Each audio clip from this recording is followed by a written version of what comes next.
तर राज ठाकरेंना आव्हान दिल्यानंतर मनसे कार्यकर्त्यांनी सुशील केडियाचं ऑफिस फोडलं होतं। दरम्यान भाजपचे नेते आशिष शेलार यांनी या हल्ल्याची तुलना पहलगामच्या दहशतवादी हल्ल्याशी केली। पहलगाममध्ये धर्म विचारून गोळ्या झाडल्या, इथे भाषा विचारून मारतायत असं शेलार म्हणाले। यात नेमका फरक काय असा सवालही त्यांनी केला। भाजप सत्तेत मोठा भाऊ आहे, आम्ही संयमाने वागतोय, तोपर्यंत नीट वागा असं शेलार म्हणाले।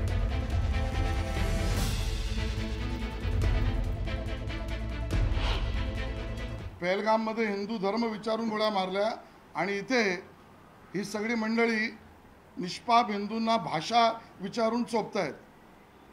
दोन्ही गोष्टी द्विग्नता करणार आहे।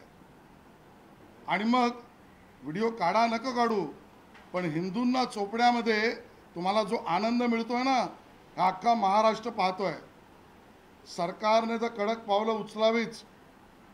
आम्ही सत्ताधारी पक्ष आहोत, मोठा पक्ष आहोत, मोठा भाऊ आहोत, मोठी जबाबदारी आहे, म्हणून मर्यादा सांभाळून आम्ही त्या ठिकाणी भूमिका मांडतो। पण हे प्रकार वाढता कामा नयेत। या संदर्भात आपण बोलूयात। आमचे प्रतिनिधी राहुल झोरी आपल्या सोबत आहेत। राहुल, कालच्या मेळाव्यानंतर आता भाजपकडून सुद्धा प्रतिक्रिया येऊ लागलेल्या आहेत। आशिष शेलार जे म्हणाले त्याबद्दल काय माहिती? श्वेता, एकंदरीत जर बघितलं तर राज ठाकरे आणि उद्धव ठाकरे यांच्या मनोमिलनामध्ये आम्हाला आनंदच आहे, पण ज्या पद्धतीनं मराठी भाषा येत नसणाऱ्यांवर मारहाणीचे प्रकार घडत आहेत, याला मात्र आम्ही सफादून घेतलं जाणार नाही। येत्या काळात आम्ही सत्तेत आहोत आणि ज्या पद्धतीनं राज ठाकरेंनी सांगितलं होतं की तुमची सत्ता जर विधान भवनात असेल तर त्याला रस्त्यावर कसं उत्तर द्यायचं हे आम्हाला माहिती आहे। यावरून देखील भाजपकडून आता आक्रमक भूमिका जी आहे ती घेतली गेली आहे।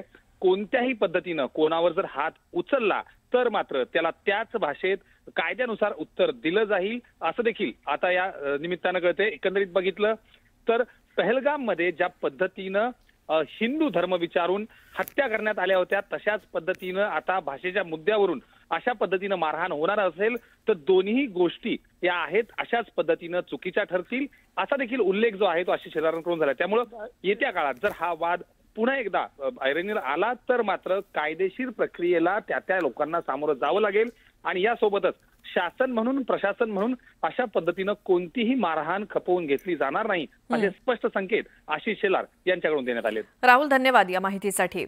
तर कालच्या सुशील केडियाच्या ऑफिसवरती मनसैनिकांनी केलेल्या हल्ल्याला आशिष शेलार यांनी पहलगाम हल्ल्याची उपमा दिली आहे।